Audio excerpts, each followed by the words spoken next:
Hello, नमस्कार, जय हिंद। स्वागत सभी का अधिगम मंत्रा पर। मैं विकास गुप्ता हाजिर हूँ आपके बीच। तो कैसे हैं आप सब? आई होप आप सभी बहुत अच्छे होंगे।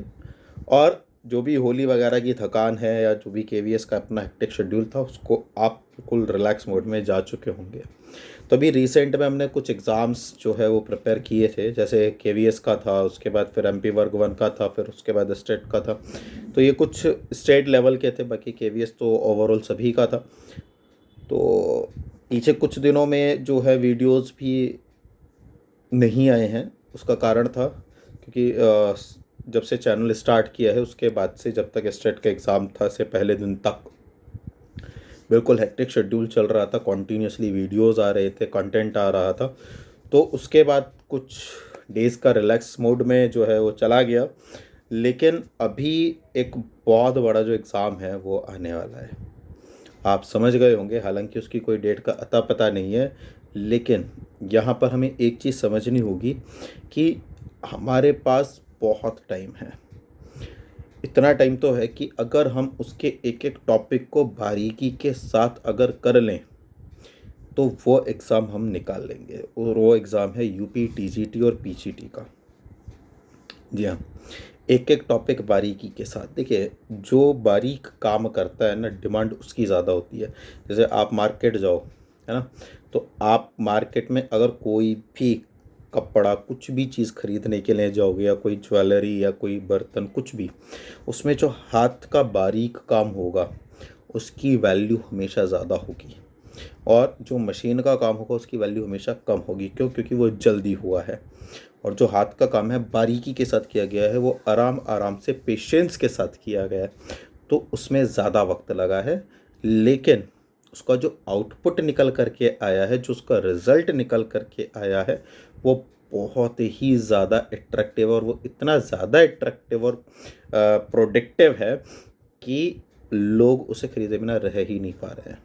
तो ऐसे ही कुछ हमारी स्किल्स हैं, ऐसे ही कुछ हमारी नॉलेज है। जब हम किसी भी टॉपिक पर बारीकी से काम करेंगे और उसको बिल्कुल अपने मन में उतार लेंगे कि भाई हाँ, ये वाला टॉपिक है, और उसमें 100%, जैसे आप खुद सोचो कितने ही टॉपिक्स ऐसे होंगे कॉमर्स के अंदर जिन्हें लेकर के आपको श्योरिटी है कि भाई ये तो मैं ना फटाक से कर दूंगा या कर दूंगी, होता है ना।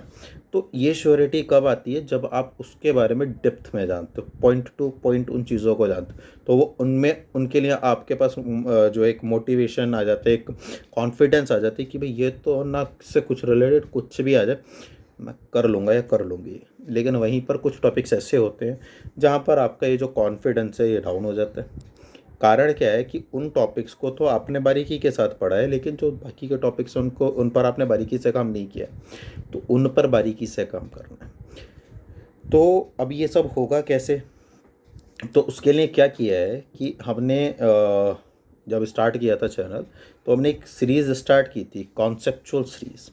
तो जैसी केवीएस की डेट्स आई तो हमें वो स्किप करनी पड़ी, है ना। तो हम उन्हीं कॉन्सेप्चुअल सीरीज़ को आगे बढ़ाने वाले हैं। उसका मोटिव क्या होगा कि हर एक चीज़ के बारे में आपको बारीकी से नॉलेज मिल जाएगी।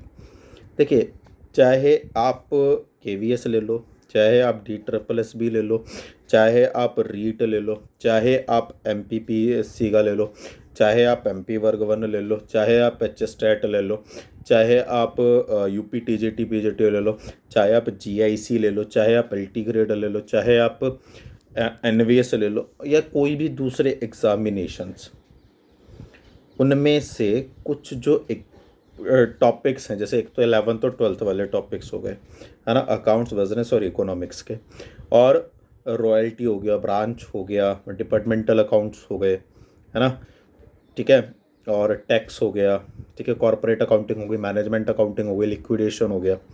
ये ऐसे टॉपिक्स हैं जो आपके हर एग्ज़ाम्स में मिलेंगे ही मिलेंगे, है ना। एग्री कर रहे हो इस चीज़ को लेकर के? हो सकता है एक दो एग्ज़ाम्स में ना हो, जैसे केवीएस में नहीं थे ये सब टॉपिक्स, लेकिन होते तो हैं, बाकी के एग्ज़ाम्स में होते हैं। यूपी टी पीजीटी के एग्ज़ाम्स में हैं, एमपी वर्ग 1 में थे, एस्टेट में थे, है ना, बाकी के जो एग्ज़ाम्स हैं उनमें थे। तो अगर हम हर टॉपिक पर अपनी कमांड कर लें तो इसका मतलब क्या है? देखिए, कुल मिलाकर के वी आर द मतलब हम जो हैं वो कॉमर्स के टीचर होने वाले हैं। और ज़रूरी नहीं है कि कोई एक ही एग्ज़ाम हम दें। भाई हम तो सभी एग्ज़ाम्स देंगे, चाहे वो टीजीटी का है, चाहे पीजीटी का है, चाहे DSSB का है, चाहे दूसरा एग्ज़ाम है, समझ रहे हो। तो हमें जब सिलेबस आउट होगा उसी के बाद प्रिपरेशन करनी है। क्या ऐसा नहीं हो सकता कि कुछ जो कॉन्सेप्ट हैं वो कॉन्सेप्ट्स हम पहले से ही इस तरह से प्रिपेयर करके रखें कि हमें किसी भी तरह की कोई प्रॉब्लम ही ना हो। Agree with us. तो हम उसी कॉन्सेप्चुअल सीरीज़ को क्या करने वाले हैं, आगे बढ़ाने वाले हैं। तो उसका जो लिंक है वो मैं डिस्क्रिप्शन बॉक्स में आपको दे दूंगा, ठीक है, जहाँ से आप इजीली उसको कनेक्ट कर सकते हैं और वहाँ पे उसको सेव कर सकते हैं, ठीक है।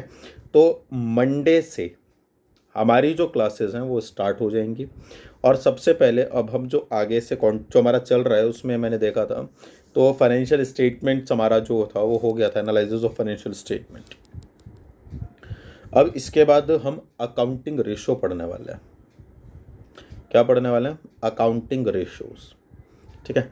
उसके बाद फिर नेक्स्ट, तो ऐसे कर करके हम जितने भी कोशिश ये करेंगे कि सारी चीज़ें कॉन्सेप्चुअली हमारी जो है, जो मेरा मोटिव था एटलीस्ट कि कॉमर्स पीजीटी कॉमर्स से रिलेटेड सारी की सारी जितनी भी आपके कॉन्सेप्चुअल क्लासेस हैं वो आपकी यूट्यूब पर अवेलेबल होनी चाहिए, ताकि कोई भी इजीली उन्हें एक्सेस करके देख सके। उसको ये ना रहे भाई जो लोग नहीं देख पाते हैं या नहीं कर पाते, जिनको अच्छा कंटेंट नहीं मिल पाता है, ठीक है। मैं ये नहीं कह रहा कि सबको मेरा पसंद पढ़ाया वही पसंद आएगा, बट जिसको भी अच्छा लग रहा है, जिसको समझ में आ रहा है, ठीक है ना, जिसको भी समझ में आ रहा है वो तो देख ही सकता है। तो बाकी अगर कहीं पर आपको कोई क्वेरी होती है तो आप मेरे इंस्टाग्राम, टेलीग्राम, व्हाट्सअप, इन सब पर आप कनेक्ट हैं ही, वहाँ से जुड़ सकते हैं। नहीं है जुड़े हैं अभी तक तो आप डिस्क्रिप्शन बॉक्स में वहाँ पर जो है देख सकते हैं, सभी के लिंक्स वहाँ पर अवेलेबल हैं। और अगर आपको ग्रुप स्टडी करनी है तो ग्रुप्स के भी लिंक जो है अवेलेबल है। तो कुल मिलाकर के एक ऐसा एटमॉस्फेयर, एक ऐसा एनवायरनमेंट हम लोग तैयार कर रहे हैं जहाँ पर आप जो अपनी नॉलेज है केवल उसको आप ग्रो ही करेंगे, ठीक है।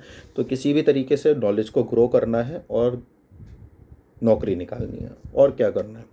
तो इसी के साथ आगे जो है हम कॉन्सेप्चुअल सीरीज़ को चालू करेंगे मंडे से, जिसमें हम सबसे पहले अकाउंटिंग रेशो के साथ स्टार्ट करेंगे।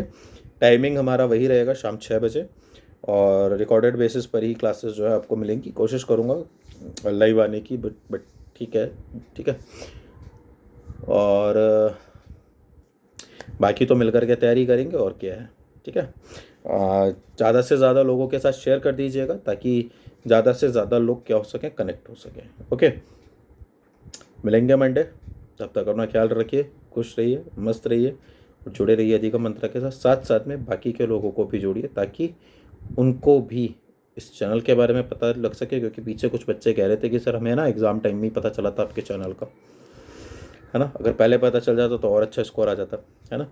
केवीएस में तो बहुत, केवीएस एमपी वर्ग 1 और स्टेट में काफ़ी अच्छा जो आउटपुट रिजल्ट था बच्चों का वो रहा। तो कुल मिला करके ऐसे ही रिजल्ट देते रहना है और आगे बढ़ते रहना है।